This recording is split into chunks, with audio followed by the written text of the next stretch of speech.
Halo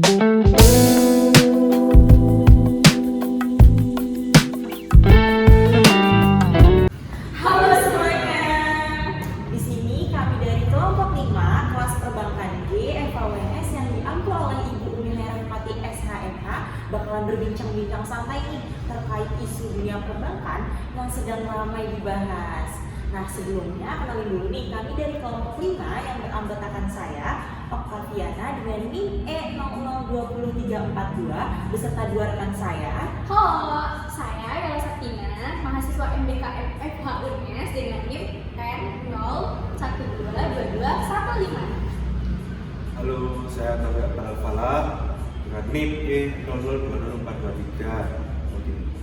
Baik, sekarang kita mau podcast mengenai keamanan data nasabah perbankan di tengah isu hacker. Oke, sesuai dengan judul podcast kita hari ini, yaitu keamanan data nasabah perbankan di tengah isu hacker nih teman-teman. Sebelumnya aku bakalan nge-spill sedikit dulu nih, kenapa sih kita memilih judul kali ini buat podcast kita. Jadi pada September yang lalu, Indonesia tuh sempat dihebohkan dengan munculnya sosok hacker Bjorka yang menjadi sorotan karena telah berhasil meretas beberapa data rahasia milik pemerintah Indonesia. Serem banget ya. Jadi tuh meskipun sejauh ini belum ada kasus yang terkait dengan dunia perbankan, namun perbankan juga tetap harus waspada loh dan harus semakin tanggap untuk menjaga keamanan data pribadi nasabah dari kebocoran data oleh serangan peretas atau hacker. Nah, perbankan dan industri keuangan harus segera mereview, mencari solusi baru, dan memperkuat keamanan sistem di perusahaan, terutama yang berhubungan dengan keamanan data nasabah. Dan otoritas jasa keuangan juga perlu melihat dan mendorong agar keamanan data nasabah di industri keuangan dapat terjaga dengan baik di tengah fenomena hacker saat ini nih teman-teman. Nah, kalau menurut kalian nih, sejauh apa sih pentingnya keamanan data nasabah itu? Kalau menurut aku pribadi ya, data nasabah perbankan ini tuh sangat penting. Yang mana negara pun juga udah menjamin hal tersebut di dalam konstitusi kita di Undang-Undang Dasar Negara Republik Indonesia tahun 1945 di pasal 28B, bahwa setiap orang itu punya hak atas perlindungan data diri pribadi, keluarga, kehormatan, martabat, dan juga harta benda yang berada di dalam kekuasaannya, serta memiliki hak atas rasa aman dan perlindungan dari ancaman ketakutan untuk berbuat atau tidak berbuat sesuatu yang merupakan hak asasi manusia. Nah, kita tahu bersama ya, kalau di bank itu kan ada prinsip yang namanya prinsip kerahasiaan. Nah, tujuannya kan buat melindungi data-data nasabah tuh ya teman-teman. Mulai dari kerahasiaan yang menyangkut keadaan keuangan, data-data nasabahnya. Nah, oleh karenanya dari prinsip kerahasiaan bank itu merupakan jiwa dari sistem perbankan yang menyangkut kayak kepercayaan masyarakat buat naruh uangnya di dalam perbankan. Kalau menurut kamu gimana Yola? Iya sih, benar. Terima kasih ya, Okta. Jadi menurut aku itu memang sistem keamanan nasabah itu sangat penting karena kan di dalamnya terdapat informasi dari data diri nasabah itu sendiri yang sifatnya itu sangat privacy atau rahasia. Seperti yang kamu bilang tadi, ada prinsip kerahasiaan data nasabah yang merupakan salah satu prinsip dari sistem keuangan perbankan, di mana bank dan lembaga keuangan non-bank wajib merahasiakan segala sesuatu yang berhubungan dengan keterangan mengenai data nasabah dan juga simpanan nasabah. Namun, walaupun sudah ada prinsip itu dalam sistem keuangan, negara, OJK, dan semua elemen masyarakat juga harus tetap ekstra dalam melindungi data nasabah. Oke, kalau menurutku sih ya siapa atau bank skripsi nggak ada bedanya kayak dengan profesi profesional yang lain, kayak misal kayak dokter, mereka harus menjaga privasi penyakit pasiennya. Kalau dari bank sendiri tidak bergantung kepada prinsip rahasia bank itu dan misal dibocorkan ke pihak lain, maka kan itu dapat dikenai sanksi ya, dan mungkin perdata atau pidana mungkin bisa. Terkait dengan sanksi itu nanti di akhir ya, Itu nanti bahas juga nih teman-teman. Dari pembahasan itu kita tahu ya teman-teman, sepenting itu data nasabah untuk dilindungi, yang mana negara juga harus menjamin. Tapi di era global seperti sekarang ini kita tidak bisa pungkiri nih terkait meningkatnya ancaman cyber yang semakin canggih dan maraknya insiden terhadap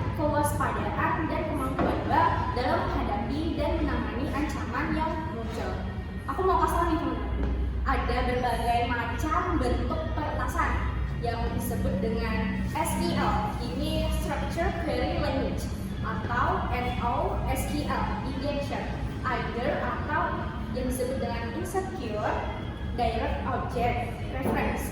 Satu lagi CFE, Common Vulnerabilities and Expression. Satu lagi ada Human Error, teman-teman. Lanjut, Taufik gimana? Ternyata ada banyak banget ya isu pertukaran itu bentuknya. Itu dari mana sih ya? Oh iya dong, data itu aku dapatnya dari BSSN. Itu Badan Cyber Sandi Negara. Tercatat jumlah serangan cyber itu terjadi di Indonesia dari mulai bulan Januari sampai bulan Juli 2021 itu sebanyak, ini aku sebutin angkanya banyak teman-teman, ingat ya, 741.441.648 ya, itu Banyak banget ya. Iya. Nah, serangan itu mengalami peningkatan yang hampir 2 kali lipat dibanding dari seluruh anomali trafik yang dideteksi oleh lembaga cyber tersebut selama tahun lalu yang mencapai kurang lebih ya sekitar 495 juta kali. Banyak juga ya yang lihat. Terus aku tuh melihat juga data dari BSSN itu memperkirakan ada 6 tren serangan siber yang menyasar sektor keuangan. Namanya itu kayak yang pertama itu ada namanya denial of service atau DDoS, dengan mengandalkan mesin atau sumber daya jaringan guna mengganggu layanan host yang menggunakan internet. Nah, yang kedua itu adalah market abuse atau memanfaatkan celah kerentanan aplikasi untuk menyalahgunakan pasar. Terus ada yang ketiga itu ada namanya penyusupan malware, keperangkat untuk mendapatkan data atau pengalihan uang. Nah, selanjutnya itu ada namanya penipuan online. Kita udah marah banget ya penipuan online itu. Terus ada juga kayak phishing atau mengelabui calon korban. Terus ada yang terakhir itu pencurian data. Nah, alasan mereka buat ngelakuin tren serangan siber itu sih sebenarnya motifnya itu buat profit, jadi keuntungan buat mereka yang sebagai hacker atau peretas itu sih. Mungkin marahnya insiden seperti itu juga bisa dimulai dari kaitannya sama perbankan. Jadi kalau perbankan kayak keamanan nasabah dan itu mungkin seperti yang sudah disebutin tadi itu industri keuangan harus kalau menurutku sih harus review sama memperkuat sistem keamanan di perusahaan, terutama yang berhubungan dengan keamanan nasabah. Mungkin instansi kayak OJK ya, Otoritas Jasa Keuangan juga perlu melihat dan mendorong agar keamanan data nasabah di industri keuangan seperti bank dapat terjaga dengan baik di tengah fenomenanya maraknya isu hacker ini. Ngomongin soal OJK ini Taufik dan Yola, OJK sendiri tuh emang udah punya loh regulasi mengenai kerahasiaan privasi data nasabah yang udah diatur berdasarkan peraturan Otoritas Jasa Keuangan nomor 1/POJK/2013 tentang perlindungan konsumen di jasa keuangan. Nah, selanjutnya peraturan itu telah disempurnakan lagi lewat POJK nomor 31/POJK.07/2020 tahun 2020 tentang penyelenggaraan konsumen dan pelayanan publik di jasa keuangan, serta ada juga namanya SEOJK nomor 14/SEOJK.07/2014 tentang kerahasiaan dan keamanan data dan atau informasi pribadi konsumen. Kayak maka berdasarkan regulasi-regulasi yang ada itu, maka bank tuh harus memperhatikan keamanan data nasabahnya ya berdasarkan regulasi yang udah ada. Jadi kayak berpatokan terhadap regulasi-regulasi itulah intinya. Iya, namun ya Okta, berdasarkan laporan dari Verizon, industri keuangan itu menjadi paling banyak mengalami kebocoran data, yakni sekitar 690 kasus. Posisinya itu diikuti oleh industri profesional maupun kebocoran dengan industri kesehatan, teman-teman. Seperti yang Taufik jelaskan tadi ya. Nah, itu juga dari data itu kita bisa simpulkan bahwa keamanan data yang ada saat ini itu belum mampu menjaga dengan sepenuhnya data-data pribadi dari nasabahnya. Padahal modal utama dari bank itu adalah sebuah kepercayaan. Iya, benar banget. Saya nggak mungkin ada uang di situ kan. Jika keamanan data yang menjadi hal dasar itu tidak mampu untuk diamankan, pasti menurunkan kepercayaan masyarakat. Benar gak benar? Iya. Sih kalau kepercayaannya udah turun, pasti orang pada nggak mau nyimpan uang lagi kan ya di bank itu, pada takut. Nah, tapi kalian tahu nggak sih sebenarnya salah satu sekretaris perusahaan PT Bank Mandiri Tbk ya, salah satu bank di Indonesia juga nih, Pak Rohan Hafaz itu menjelaskan bahwa selama ini justru perbankan itu telah menjadi korban atas kasus kebocoran data. Jadi menurutnya kebocoran data nasabah itu kan dipengaruhi oleh beberapa faktor. Salah satunya adalah terlalu sering melakukan transaksi online. Jadi kayak seakan-akan bank sebagai orang yang membocorkan, tapi padahal bank sendiri sebagai korban juga. Jadi pada kepercayaan masyarakat juga turun gara-gara ada kebocoran data ini. Gitu ya kan. Bisa juga sih karena penggunaan kartu kredit yang saat melakukan transaksi di mesin EDC, karena itu mesin itu kan sangat rawan ya untuk diduplikasi. Oh iya ya, itu membuat data nasabah diduplikasi ketika mengambil transfer. Nah itu jadi sih untuk melakukan sebuah kalinya di mesin cash register itu. Menurut pendapat kalian nih, sejauh ini bagaimana sih perbankan di Indonesia? Sudah mempunyai keamanan cyber yang baik apa belum sih? Kalau karena berdasarkan laporan dari NCSI atau National Cyber Security Index, Estonia turut menempatkan Indonesia pada urutan ke-83 terkait dengan indeks keamanan cyber. Jadi rendahnya ruang digital di Indonesia itu dinilai belum terlalu aman. Itu. Aku sih dengan data yang tadi ya, urutan ke-83 itu di era revolusi industri 4.0 ini kan mana-mana sekarang udah mulai beralih dari transaksi tunai ke jadi non tunai, lebih ke cashless lah ibaratnya. Kemudian nggak ada keamanan saya di Indonesia kan banyak kasus yang ada pembobolan dan itu kan nggak miris ya. Mungkin pihak-pihak terkait kayak mungkin dari intelijen dari kepolisian juga dari bank sendiri mungkin lebih cepat untuk bertindak mengatasi hal tersebut. Apalagi kan hacker-hacker saat ini mulai tambah pintar, dan mungkin lebih berani kayak kemarin kan juga kalau instansi pemerintah kan sampai ke luar negeri pun mereka berani loh hacker di Indonesia sendiri seperti itu. Kalau menurutku sih ya, pastinya di era digital kayak sekarang yang semuanya serba digital, pasti perbankan tuh bank-bank tuh pada berlomba-lomba nih buat ningkatin keamanan mereka agar kayak kan ya saingan lah antar bank ya, pasti kan banyak bank nih agar masyarakat lebih percaya ke bank mereka. Contohnya aja tuh ada salah satu bank yang melakukan berbagai upaya untuk menjamin keamanan data nasabah. Mereka itu kayak menerapkan dari segi people, proses, dan juga teknologi nih teman-teman. Nah, kalau di sisi people-nya, mereka itu membuat sebentuk sebuah organisasi yang khusus menangani keamanan informasi yang dikepalai oleh Chief Information Security Officer atau CISO dengan pengalaman dan keahlian di bidang cyber security. Nah, kalau di bidang teknologi sendiri nih Yola dan Taufik, tahu nggak sih mereka tuh menggunakan teknologi kecerdasan buatan atau artificial intelligence atau AI guna memahami pola-pola fraud dan ancaman serangan siber. Jadi kayak kemampuan teknologi yang terus dikembangin sih agar keamanannya tetap terjamin seperti itu. Iya, berarti mengikuti perkembangan zaman ya. Nah, oke teman-teman, kita flashback nih ke bulan-bulan penuh dengan insiden cyber. Kalian pasti ingat kan waktu itu pernah viral nih sosok hacker Bjorka. Ingat dong? Sempat viral di mana-mana kan, itu di sosmed semua, di Twitter, Instagram, Facebook dan lain-lain. Bahkan sampai ada itu fanbase-nya kan? Iya. Ada ini juga. Nah, iya itu masih hangat banget ya karena sekarang kan masih ya di penghujung tahun yang sama nih ya kan. Nah, aku juga mau sebutin fakta terkait dengan insiden cyber oleh hacker Bjorka itu. Jadi itu selama tahun 2022 hacker tersebut tuh udah berhasil meretas 3 jenis data rahasia nih.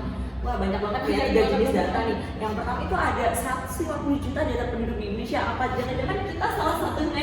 Kita nggak tahu, kita nggak tahu nih ya. Nah, terus ada data 1,3 miliar pengguna SIM card hingga surat rahasia Badan Intelijen Negara ke Presiden Joko Widodo loh. Seru banget ya guys ya. Bahkan kalian coba ingat lagi deh di tahun 2020 lalu DPR RI sempat juga kan diretas yang seharusnya Dewan Perwakilan Rakyat itu diubah jadi Dewan Pengkhianat Rakyat. Oh, iya. Itu heboh banget teman-teman. Di diketahui peretasan itu untuk menolak atas pengesahan Undang-Undang Cipta Kerja atau Omnibus Law. Nah, gimana? Lanjut, Taufik? Mungkin melihat apa ya, banyak insiden peretasan, tentu saja ya Indonesia itu kan nomor 3 ya, seluruh dunia ya dengan keamanan cybernya. Banyak aja itu dari Januari sampai Juli 2021 tadi diskusikan. Insiden kan sudah terjadi sebanyak 700 juta lebih kasus. Tadi kan kayak ngomongin yang kayak di luar isu perbankan nih, contohnya ya yang hacker biorka itu, pernah nggak sih ada kasus serupa nih yang dialami oleh dunia perbankan? Iya, dari yang aku pernah baca ya, itu pernah sih ada kasus dari bank konvensional. Gak usah disebut ya namanya. Namun berdasar itu berhasil diredam teman-teman dengan data-data atau dari internal banknya itu sendiri. Jadi mereka tuh cepat sigap untuk memproses keamanannya. Jangan sampai di sistem keuangan kita tuh diretas lagi sama hacker, itu bahaya banget ya. Jadi saat ini segala pihak harus bekerja sama dalam menjaga keamanan data pribadi nasabah. Bukan hanya perbankan aja, OJK, negara, kita bahkan kita sebagai nasabah ya, pasti kalian juga sebagai nasabah juga harus ikut andil dalam proses menjaga keamanan. Mungkin sejauh ini sih untuk ya setahu sistem keamanan secara umum itu memang presentasi kejadian yang baru kecil, tapi perkembangan teknologi hacker semakin canggih kan mungkin perlu diantisipasi juga diperbarui juga sistem-sistem keamanannya dan sistem ke depan. Untuk mengenai biaya kan memang harus dikeluarkan ya, memang harus berkorban ya, pricey ya, lebih mahal gitu. seperti kan di server untuk meningkatkan apa ya, investasi di penguatan sistem keamanan data itu bisa tergolong besar kan, alatnya kan ya mungkin di Indonesia belum ada dan kita harus impor gitu kan. Nah, itu untuk apa ya, investasi jangka panjangnya gitu. Tapi kan mungkin hal itu sebanding dengan jika punya alat itu kan keamanan data nasabah orang lebih terjamin dan masyarakat, kepercayaan masyarakat pun lebih meningkat. Nah lagi sih yang kayak kuncinya ya intinya kan bank bisa berjalan kalau ada kepercayaan masyarakat ya, balik lagi kalau sistemnya aja nggak dipercaya gimana orang mau percaya ke banknya nih. Kalau ditarik sebuah benang merah ya teman-teman, jadi tuh intinya kita tuh harus hati-hati nih. Tentunya negara juga harus membuat sebuah regulasi yang pastinya dapat mengatasi dan juga menghadapi terkait dengan permasalahan keamanan data ini. Iya, menyangkut masalah keamanan data nasabah perbankan, DPR RI itu telah mengesahkan Undang-Undang Nomor 27 Tahun 2022, nah baru banget disahkan. Itu tentang pelindungan data pribadi dan ditandatangani oleh Presiden Jokowi pada 17 Oktober 2022 lalu. Itu bertujuan untuk melindungi data pribadi masyarakat yang dikelola oleh penyelenggara sistem elektronik atau disebut dengan PSE, untuk mencegah penyalahgunaan dari individu yang tidak bertanggung jawab. Ya salah satunya hacker tadi. Nah, masyarakat juga harus memahami bahwa pentingnya menjaga kerahasiaan data pribadi khususnya pada akun perbankan. Bocornya kerahasiaan data tersebut berisiko menimbulkan kerugian masyarakat, mulai dari penyalahgunaan data pribadi hingga yang paling serem, hilangnya saldo. Yang serem banget sih kalau saldonya banyak, ya bisa hancur juga ya kalau Iya, kayak gitu. serem juga. Ya, aku juga apa sih? Iya. Oke, mungkin kita membahas perbankan ya. Siap nggak siap sih kita harus punya UU PDW itu. Iya. Ini kan karena perbankan kan merupakan salah satu sektor yang punya regulasi tinggi yang banyak aturan. Bahkan sebelum dilakukannya UU PDW ini pun kan sudah menyadari pentingnya perlindungan data pribadi konsumen atau nasabah. Nasabah. Bahkan kan untuk komitmen bank untuk pada nasabah untuk menjaga integritas mereka sebagai menjaga uang nasabah lah. Selain itu juga UU tersebut kan menyatakan bahwa setiap orang berhak atas perlindungan diri pribadi, keluarga, kehormatan, martabat, dan harta benda ya uang tadi, juga emas juga kan bisa disebut uang. Nah, setelah itu kan atas rasa aman dan perlindungan dari ancaman ketakutan hacker tadi kan untuk berbuat atau tidak berbuat sesuatu yang mengandung hak asasi ya masyarakat. Oh iya, terus tuh di dalam UU PDP ini akun perbankan itu ada merupakan jenis data kategori spesifik loh teman-teman. Jadi di pasal 4 UU PDP membagi jenis data pribadi menjadi dua macam, yaitu yang bersifat spesifik dan juga bersifat umum. Nah, jadi pada data spesifik itu biasanya tuh data itu meliputi tentang informasi kesehatan kayak tadi Taufik bilang di awal, biometrik, genetika, catatan, kejahatan, data anak, dan keuangan pribadi. Kayak keuangan pribadi kan perbankan ya, makanya spesifik ya, termasuknya data spesifik nih. Dan data lainnya yang sesuai dengan peraturan perundang-undangan. Kalau data yang bersifat umum itu tuh contohnya kayak nama lengkap, jenis kelamin, keluarga negaraan, agama, status perkawinan, dan atau data pribadi yang dikombinasikan untuk mengidentifikasi seseorang. Biasanya kan kayak kita tahu ada KTP kayak gitu kan, maksudnya kan ibaratnya kita bisa kelihatan nih secara orang kayak oh ini jenis kelaminnya perempuan kayak gitu. Kalau saldo bank kan itu spesifik ya, itu kan harus kayak gitu dulu.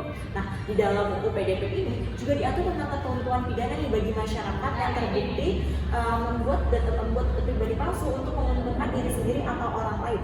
Nah, jadi itu ada di pasal 68 UU PDP yang dapat mengakibatkan kerugian bagi orang lain sebagaimana dimaksud dalam pasal 66 akan dipidana dengan pidana penjara paling lama 6 tahun, lama juga nih ya, dan atau pidana denda paling banyak 6 miliar rupiah.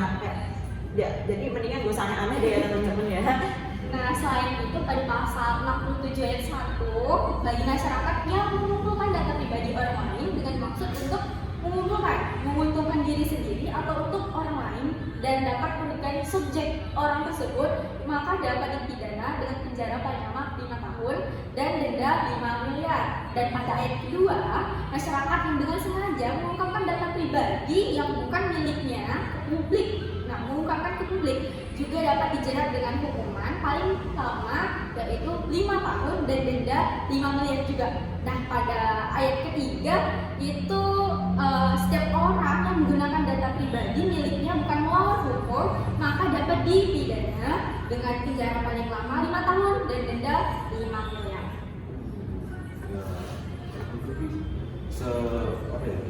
Semua segaja ya, artinya kan dengan implementasi yang tepat dan daripada UU PDP ini dapat mendorong inovasi dan kebijakan terkait keamanan dan data. Nah, siapa yang akan mendorong pertumbuhan usaha, UMKM dan lain kan ini untuk bisa baru kebijakannya untuk meningkatkan UMKM itu ya. Dan kebijakan ini sampai juga ke perbankan. Iya benar banget sih, hal itu juga buat jadi tantangan nih buat dunia perbankan, bukan cuma terkait dengan investasi di informasi teknologi atau IT yang harus diperkuat, namun bank juga harus meningkatkan talenta digital yang bisa menjalankan proses bisnis yang serba digital dan mengamankan sistem digital tersebut. Jadi percuma aja ada teknologinya kalau nggak ada SDM yang menguasainya nih teman-teman. Nah, sebab kejahatan siber pasti sudah terorganisir dan juga terstruktur ya dalam perencanaan dan segala macamnya. Kayaknya emang sepatutnya hal-hal tadi itu dilakukan sama bank-bank di Indonesia maupun dunia sebagai defensive measures industri jasa keuangan. Nah, itu tadi kan pergerakan yang dilakukan oleh negara. Nah, salah satunya untuk keamanan dana nasabah perbankan. Lalu gimana sih yang dilakukan oleh bank? Nah, sekarang bank ya, teman-teman, gimana cara bank untuk mengamankan data keamanan data nasabah? Gimana sih? Nah, ada beberapa hal yang dilakukan oleh perbankan demi sistem keamanannya. Yang pertama itu memasang sertifikat SSL. Apa sih sertifikat SSL itu? Itu merupakan protokol keamanan yang dilakukan dalam proses pengiriman melalui internet dengan cara dienkripsi. Lalu itu juga menyediakan autentikasi juga untuk melindungi pencurian data dalam bentuk pemalsuan atau phishing yang Okta jelaskan pada awal tadi. Selain itu juga bank harus mengamankan jaringan dengan cara penerapan keamanannya itu selama 24/7.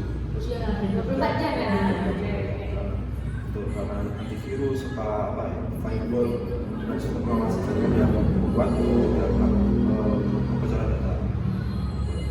Tapi juga diperlukan seperti audit dari semua akses ke area sensitif pelajaran semua perusahaan. Juga perlu melakukan pencadangan data ya, yang dienkripsi secara terkait tadi dan disimpan di lokasi yang aman.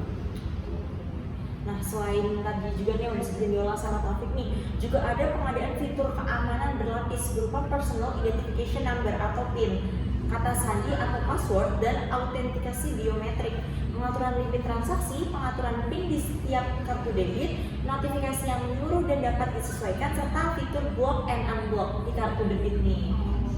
Dan terakhir, yang dapat dilakukan perbankan dalam sistem keamanannya adalah edukasi nasabah. Menjaga keamanan data nasabah akan lebih terjamin ketika semua pihak ikut serta dalam menjaga keamanan data tersebut. Jika upaya preventif sudah dilakukan oleh perusahaan perbankan, hal selanjutnya yang perlu dilakukan adalah dengan mengedukasi nasabah akan pentingnya melindungi data pribadi. Oke, banget tuh terkait edukasi ke nasabah itu menurutku juga penting. Karena ini menyangkut data pribadi nasabahnya itu sendiri. Jika tiap nasabah dan tahu akan keamanan pentingnya keamanan data pribadinya kan, mereka kan untuk bekerjasama itu Sinergi gitu ya. nggak perlu ikhlas aja ibaratnya untuk bersama. Iya benar banget sih teman-teman ya. Satu lagi nih sebagai penutup, upaya untuk menciptakan ekosistem perbankan Indonesia yang aman dan nyaman membutuhkan kolaborasi dari berbagai pihak, kayak yang tadi disebutin negara, pengguna, kayak keamanan bertransaksi merupakan tanggung jawab bersama antara penyedia layanan perbankan maupun penggunanya nih. Oke teman-teman, ternyata udah gak kerasa ya, udah 20 menitan nih ngobrolin isu perbankan yang seru banget buat dibahas. Mungkin sekian nih dari kita, jangan lupa tetap menjaga keamanan ya. Dari tadi ya, bukan pihak bank aja ya teman-teman, kita sebagai nasabah juga harus ikut andil dalam menjaga keamanan data pribadi. Nah, karena ini masih ada corona, jangan lupa tetap menjalankan 3M, yaitu memakai masker, menjaga jarak, mencuci tangan dengan sabun dan hand sanitizer. Lalu kita ucapkan ya teman-teman. Sekian kali ya. Sekian dari kami. Oke, see you guys.